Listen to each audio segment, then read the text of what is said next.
Sinabi ni Vice President Sara Duterte nitong Lunes, August 11, na ang desisyon na ideklara ang television host at komedyante na si Vice Ganda o Jose Mari Viceral sa totoong buhay bilang persona non grata sa Davao City dahil sa umano'y panunuya at pambubuli kay dating Pangulong Rodrigo Duterte ay nakasalalay lamang sa konseho ng lungsod. Hindi magkandamayaw ang mga miyembro ng media na makausap siya sa ambush interview nito sa kanyang pagdalo sa Kadayawan Tribal Village at Magsaysay Park ng lungsod para malaman ang kanyang minimithi at magiging desisyon para dito. Ang simpleng sagot lamang ni VP Sara sa mga nagtatanong na mga miyembro ng media,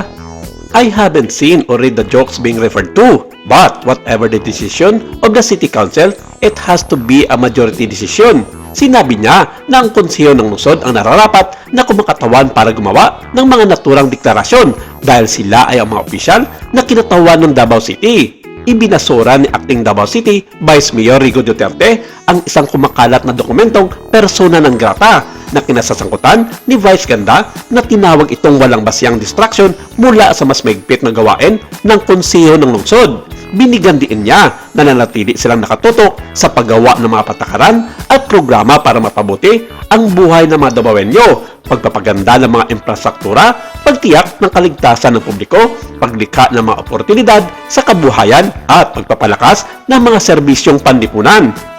Pero hindi ito nagustuhan ng ilang mga netizens, lalong-lalo na ng mga solid DDS at sinabi ng mga ito na hindi dapat maging malambot ang puso ng mga Duterte kay Vice Ganda at dapat raw turuan ito ng leksyon sa pamamagitan ng pagdeklara dito ng isang persona non grata sa lungsod ng Davao. Wala na di manong rason o karapatan pa ang kabubble star na pumunta sa nasabing lungsod dahil majority raw sa mga tao ron ay galit na galit sa ginawa nitong pambabasto sa dating Pangulong Rodrigo Duterte. Suportado naman ito ng batikang showbiz columnist at vlogger na si Christopher Min, ang mga hinaing ng mga solid DDS na ipagbawal na nga sa Davao City ang mortal na kaway nitong si Vice Ganda. Matatandaang naging mainit ang batuhan ng mga isyu ni na Fermin at Viceral nito lamang linggo dahil sa pagtawag ng isa na demonyo kasama ang dalawang co-host sa kanyang YouTube vlog na Showbiz Now na kasama sina Romel Chica at Wendell Alvarez.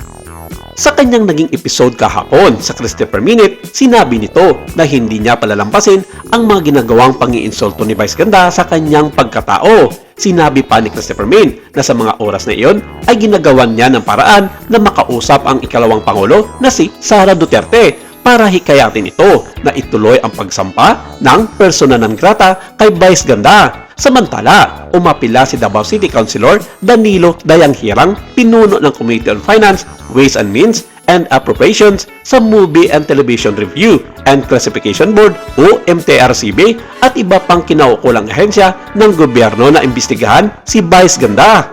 Binigyan diin niya na ang mga Pilipino ay pinalaki upang igalang ang mga nakakatanda, pahalagahan ang dignidad ng isang tao at kilalanin ang serbisyo publiko, mga bertud na dapat pangalagaan at ituro sa mga kabataan, lalo na sa panahon ng social media at entertainment. Hinikayat ni Dayanghirang ang mga kabataang Pilipino na pag-isipang mabuti ang media na kanilang kinukonsumo at itaguyod ang kultura ng paggalang at pasasalamat.